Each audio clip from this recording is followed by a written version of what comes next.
Ya, terima kasih Teh Indri. Assalamualaikum warahmatullahi wabarakatuh. Perkenalkan nama saya Waalaikumsalam. Dani Syaira. Di sini saya akan memaparkan materi tentang teknik dasar fotografi. Ada beberapa teknik dasar fotografi. Di antaranya itu ada angle fotografi, segitiga, ada shot fotografi dan segitiga exposure. Sebenarnya masih banyak selain ini, cuman saya untuk dasarnya itu memahami ini dulu saja. Yang pertama itu angle fotografi. Angle fotografi itu ada yang pertama ada eye level. Eye level adalah sudut pandangan sudut pandang atau angle umum yang digunakan. Pada angle ini lensa kamera dibidik sejajar dengan tinggi objek. Posisi dan arah kamera memandang objek yang akan dipotret layaknya mata kita objek secara biasa. Pengambilan angle ini kebanyakan untuk memotret manusia atau aktivitas human interest. Jadi kalau angle fotografi ini eye level itu kita antara kamera dengan objek itu sejajar, nggak dari atas nggak dari bawah, jadi sejajar. Yang kedua ada low angle. Low angle biasanya digunakan untuk menunjukkan kesan elegan, mewah, dan tangguh.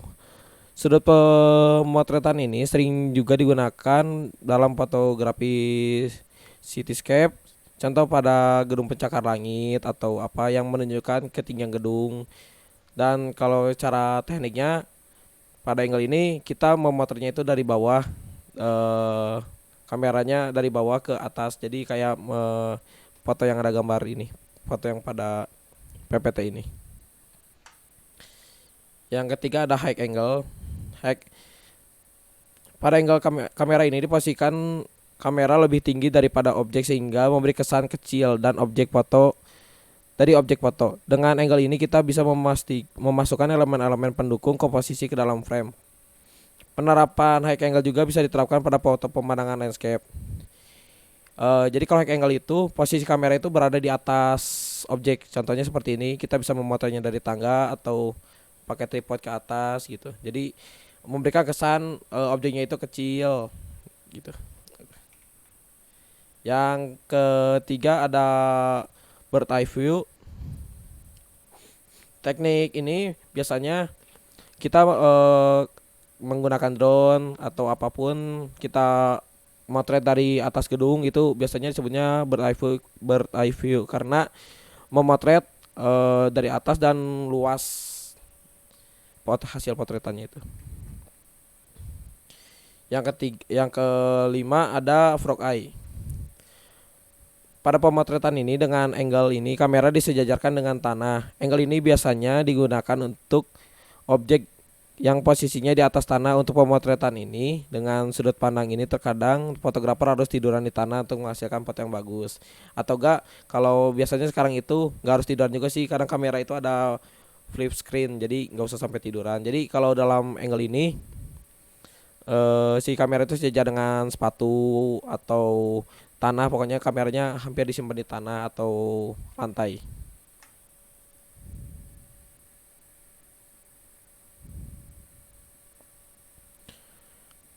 Oh ya, maaf, ini suara saya terdengar jelas. Kelas, kelas. Oh ya, takut ini. Terima kasih. Yang kedua itu teknik dasarnya itu shot fotografi. Yang pertama itu ada extreme wide shot atau EWS. Eh Shot fotografi ini biasanya digunakan untuk menunjukkan lingkungan sekitar subjek. Biasanya tipe shot ini membangun suasana subjek hampir tidak terlihat karena sudut pandangnya diambil sangat luas sekali. Selain itu, tipe shot ini seringkali digunakan dalam film yang menggunakan banyak orang seperti tentara atau dalam jumlah besar, atau seperti memperlihatkan kondisi kota atau sedang ada demo atau sedang ada kerumunan. Nah, itu biasanya menggunakan extreme wide shot. Yang kedua itu ada wide shot atau WS. Pada pengambilan ini teridentifikasi cukup jelas, biasanya juga dikenal dengan istilah long shot atau full shot. Dan biasanya subjek ditampilkan secara menyeluruh dengan adanya jarak di antara atas tanah, di atas atau di bawah subjek. Jadi kayak motretnya itu nggak terlalu jauh dan nggak terlalu dekat juga, bisa kayak gini, atau gak moto orang full dari sini sampai sini itu bisa termasuk wide shoot.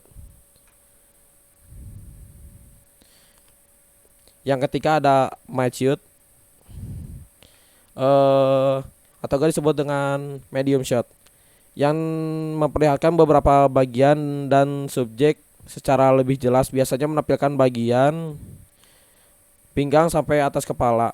Tipe shot ini sering digunakan sebagai tahapan awal sebelum kameramen atau fotografer mengambil gambar lebih dekat memperlihatkan objek subjek. Jadi kalau dalam shot ini itu tekniknya itu kita memotret dari atas kepala sampai badan atau setengah badan kalau dalam ininya, dalam bahasa umumnya. Itu disebut dengan medium shot. Nah, yang ketiga itu ada medium close up. Dalam teknik ini biasanya kita memotret itu di atas, dari atas dada sampai ke atas kepala, itu disebutnya medium close up. Jadi pemotretnya itu dari atas ini, dari bahu sampai ke kepalanya. Nah, itu disebutnya medium close up. Nah, kalau dalam shot ada lagi juga close up. Jadi close up itu hanya memperlihatkan bagian mukanya saja. Beda dengan medium itu masih memperlihatkan leher sampai bahunya. Nah, kalau dalam close up itu kita hanya memperlihatkan mukanya saja tanpa terlihat badannya. Dan ada yang terakhir itu extreme close up. Extreme close up itu lebih memperlihatkan ke detail orang atau detail barang. Nah, kayak ini detail matanya doang yang hanya diliatin. Jadi kalau kamera itu di zoomnya itu full banget untuk melihatkan detail kayak ini mata atau hidung atau mulut. Itu disebutnya extreme close up. Nah, yang ketiga itu ada segitiga exposure yang mempengaruhi hasil foto juga. Ini salah satu teknik dasar juga. Apa sih teknik segitiga exposure itu?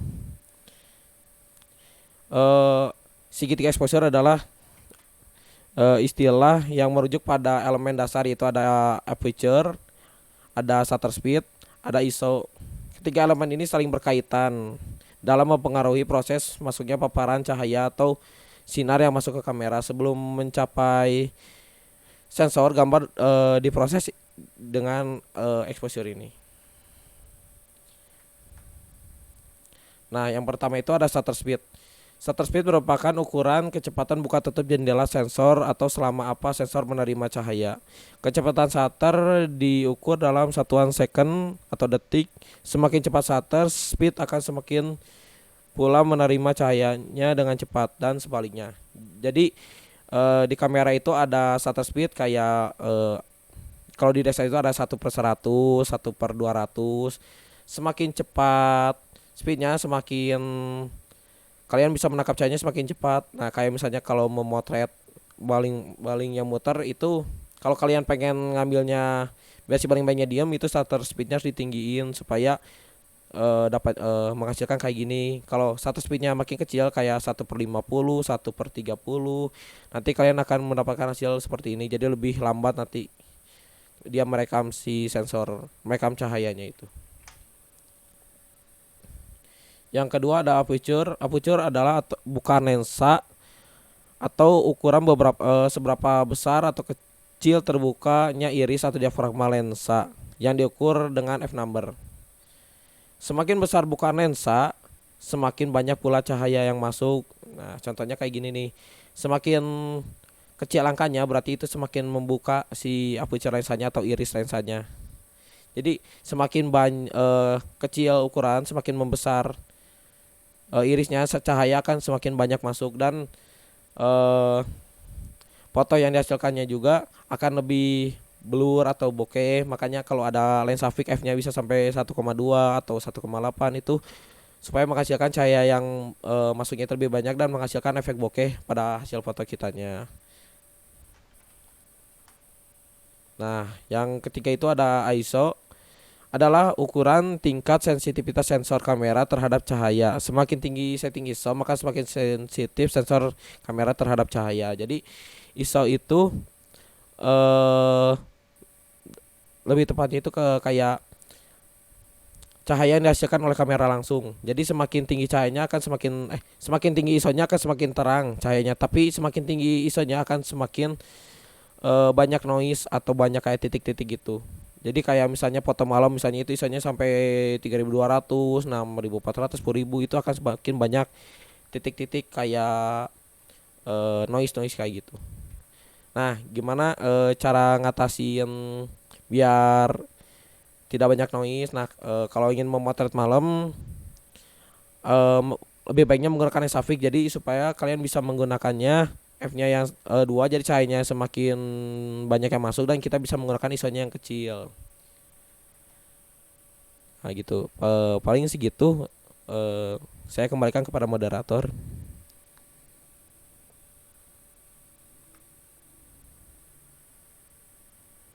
Baik, eh, kepada para peserta semua, kita telah menyaksikan ya paparan materi yang sangat menarik yang telah disampaikan oleh Kang Dandis.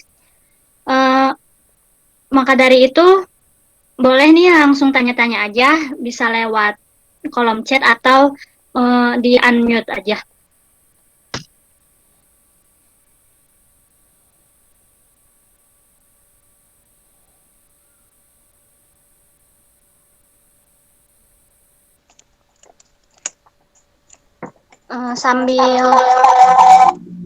Sambil menunggu pertanyaan dari para peserta, Kang Dandi, saya mau nanya juga dong, boleh nggak? Oh, boleh. Boleh.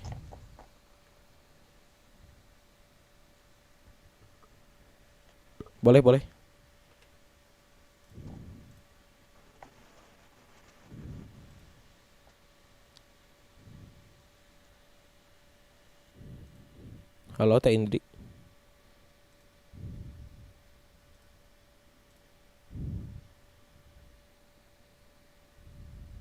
Halo. Mana Indri ya?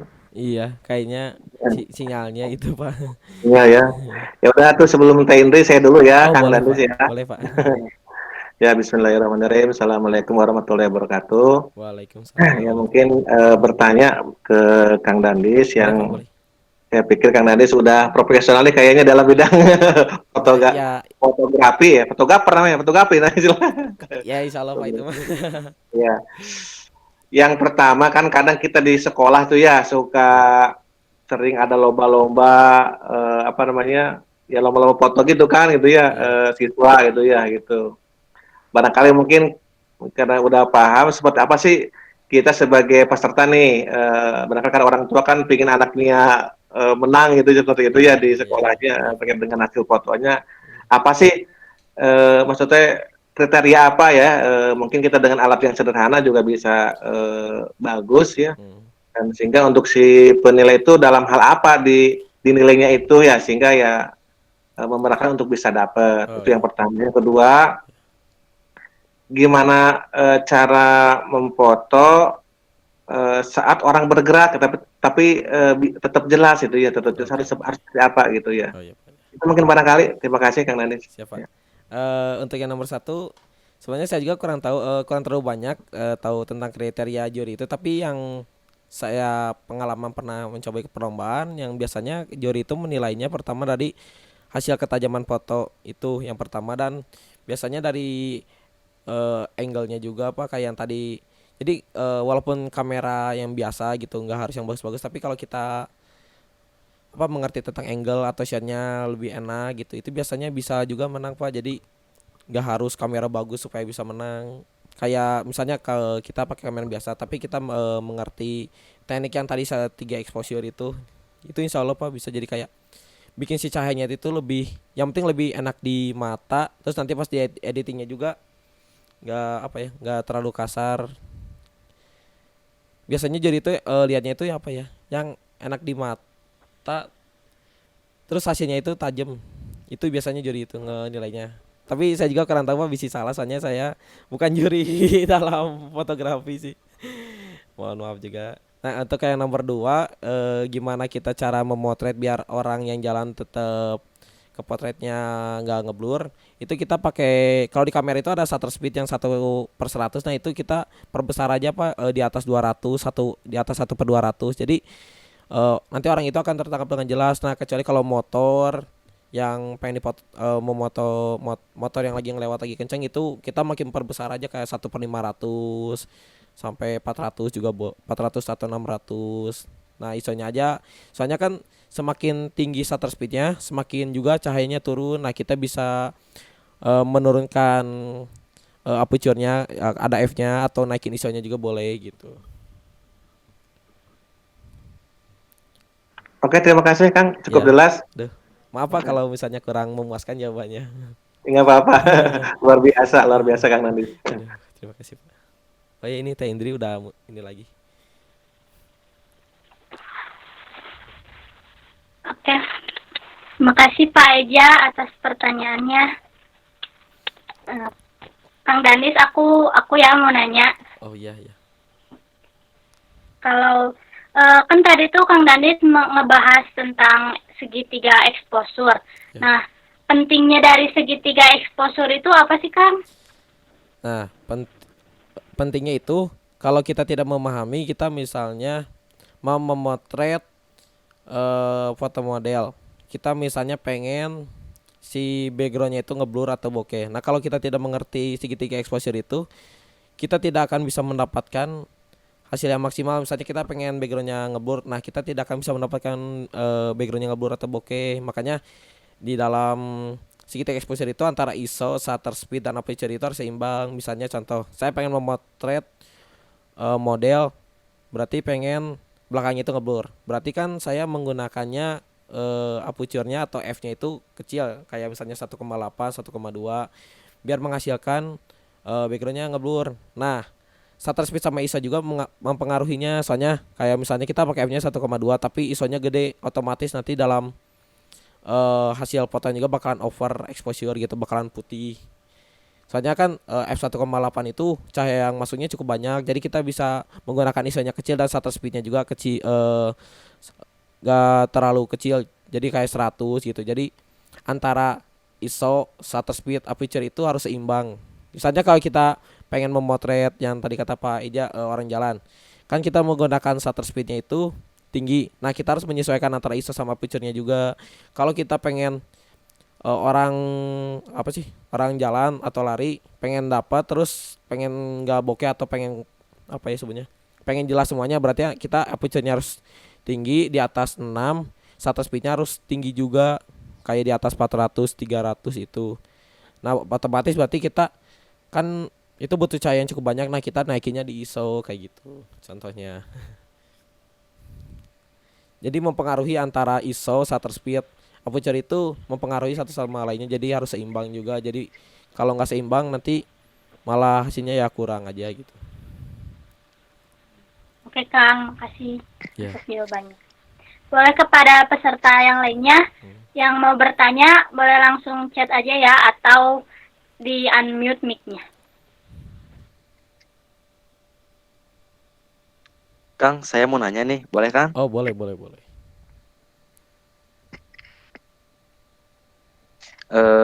Kan tadi tentang gimana caranya kejelasan si gambar tersebut. Oh iya. Nah, kan ada tuh kamera tentang megapiksel tuh Kang. Megapiksel ataupun 1/8 itu tuh apa sih Kang? Atau megapiksel itu mempengaruhinya atau tidak sih Kang?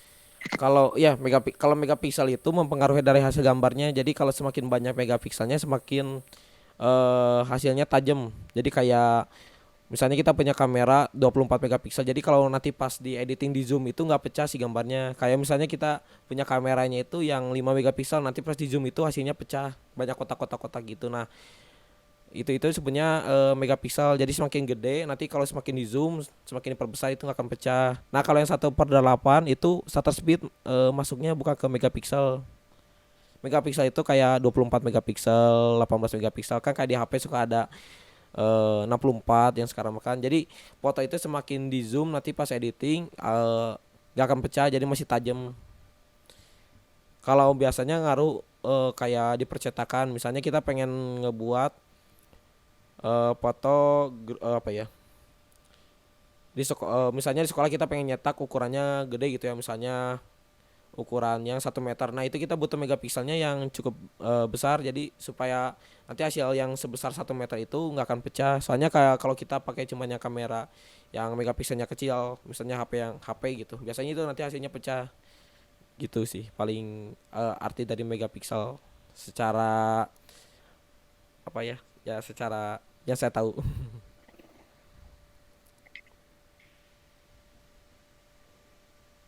Oh iya Kang, ngerti ngerti ngerti. Ya silakan kalau ada mau bertanya lagi. Aku deh Kang satu lagi. Oh boleh boleh. Eh, Kenapa kita harus paham gitu dengan teknik dasar fotografi? Apa sih alasannya kenapa kita harus paham gitu? eh Kenapa kita harus paham ya, supaya kayak kita itu punya HP atau punya kamera kan, HP sekarang apalagi gitu ya udah lumayan gitu ya, kita bisa memanfaatkannya dengan maksimal gitu, gak hanya cuman motret bebas doang. Setidaknya biasanya itu HP sekarang yang udah bagus-bagus itu ada fitur manualnya, jadi kayak hampir kayak DSLR-nya, ada F-nya, ada aperture-nya, ada shutter speed-nya, ada ISO-nya. Biasanya HP-HP yang sekarang itu udah ada gitu. Jadi kita bisa memanfaatkan itu semua untuk mendapatkan hasil yang maksimal. Jadi gak hanya memotret bebas aja, tapi kita bisa mendapatkan perspektif yang bagus dan hasil yang lebih enak aja gitu. Lebih enak di mata, terus ya mendapatkan hasil yang bagus. Kang, terima kasih jawabannya. Ya, sama-sama Teh Indri. Mungkin ada yang mau bertanya lagi? Sepertinya dicukupkan saja ya untuk sesi tanya jawab. Boleh Kang Dandis menyampaikan kesimpulannya atau pesan yang mau disampaikan kepada para peserta di sini. Oh ya, kesimpulannya itu eh kalian punya HP, punya kamera, itu kalian bisa dimaksimalkan. Jadi kalau kalian mengerti teknik dasarnya, kalian bisa memaksimalkan alat yang kalian punya gitu. Nggak harus punya kamera yang bagus mahal-mahal, tapi kalau kalian ngerti tekniknya, dasarnya, kalian insya Allah bakalan dapat hasil yang bagus gitu. Jadi menurut saya itu belajar teknik dasar fotografi itu penting ya kan, karena kalau kita liburan atau kemana kan kita pasti suka moto-moto tuh gitu ya, atau ya buat apa, post di IG. Setidaknya kalau kita mengerti teknik dasar kan nanti hasilnya juga bagus gitu ya. Kesimpulan aja gitu sih aja. Oke, terima kasih Kang Dandis atas paparan materinya. Saya kembalikan lagi kepada host kita, Kang Handi. Saya persilahkan.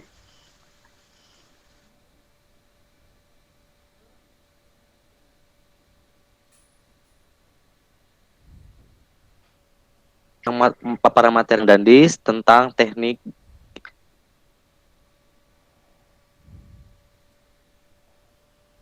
dasar fotografi. Karena sudah selesai, kita dicukupkan saja. Saya ucapkan terima kasih kepada Pak Eja selaku instruktur. Saya ucapkan assalamualaikum warahmatullahi wabarakatuh.